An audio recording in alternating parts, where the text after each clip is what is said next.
वो मेरे भाई को शहजादा बोलते हैं।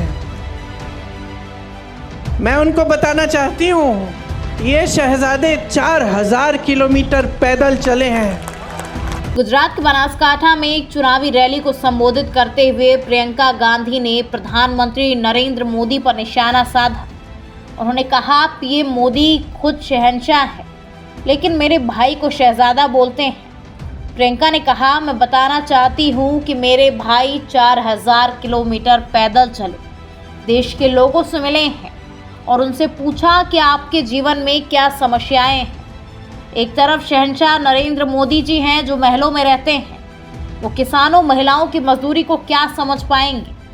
प्रियंका ने कहा, नरेंद्र मोदी सत्ता से घिरे हुए हैं, उनके आसपास के लोग उनसे डरते हैं, उनको कोई कुछ नहीं कहता है।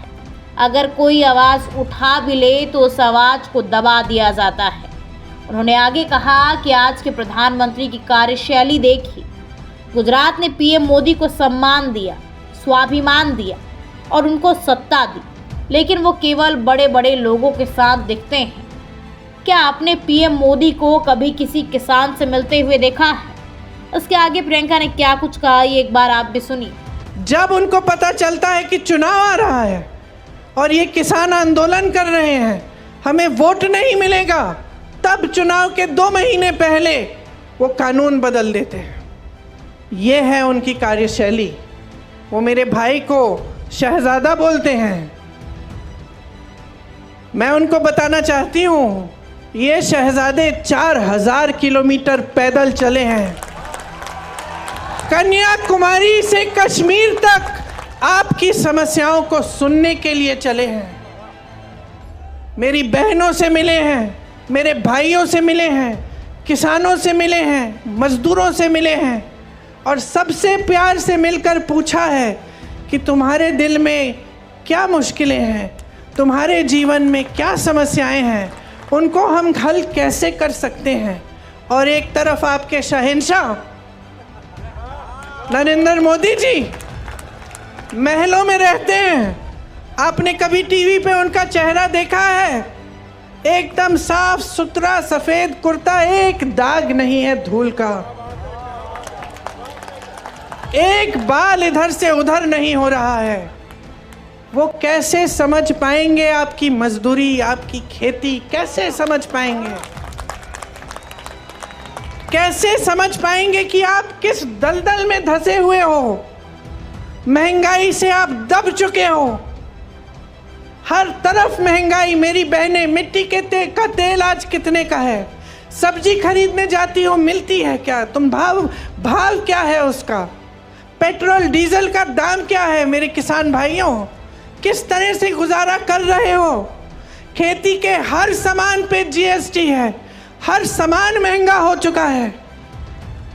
मेरी बहनें, अगर कोई त्योहार होता है, कुछ खरीदना पड़ता है, नए कपड़े, बच्चों के लिए कोई वर्दी खरीदनी पड़ती है, फीस भरनी पड़ती है, कोई बीमार पड़ जाता है, इलाज करना पड़ता है, तो क्या हालत होती है आपकी, ये मोदी जी नहीं जान सकते। क्योंकि मोदी जी अब अपने महल में बंद हैं, सत्ता से घिरे हुए हैं। उनके आसपास जितने भी लोग हैं उनसे डरते हैं, उनको कोई कुछ कहता नहीं है। और अगर कोई आवाज़ उठा भी ले तो उस आवाज़ को दबाने की कोशिश होती है। आज उनको ये नहीं पता है कि आप कितनी समस्याओं से जूझ रहे हैं। आप देखिए, यहाँ राजपूत समाज की महिलाओं का कितना अपमान किया गया। मोदी जी ने क्या किया? क्या हटाया उस प्रत्याशी को? हटाया उस प्रत्याशी को? आपकी मांग क्या थी? आपकी मांग ये थी कि हटे, आपको अपमानित किया। मोदी जी ने सुनी आपकी बात? आपकी सुनवाई हुई? मैं आपसे वादा करती हूं बहनों कि अगर हमें मौका मिला, हम देश भर में आपकी बात हम फैलाएंगे, बताएंगे। और इस तरह का अपमान आपके साथ हम नहीं होने देंगे। आज मेरी बहनों, जहां जहां महिलाओं का अपमान किया गया है, वहाँ मोदी जी की सरकार ने जिन्होंने अपमान किया, जो अत्याचार कर रहे हैं, उनका साथ दिया है, उनके पक्ष में खड़ी हुई है इनकी सरकार, आपके पक्ष में नहीं। हाथरस में महिला के साथ अत्याचार हुआ, उसको जला के मार डाला। भाजपा की सरकार ने उनको बचाया जिसने अत्याचार किया था। उन्नाव में हुआ, मैं उस महिला के घर गई, कोई ऐसा अत्याचार नहीं था जो उसके परिवार पे नहीं बरसाया गया, क्योंकि उस महिला ने आवाज़ उठाई।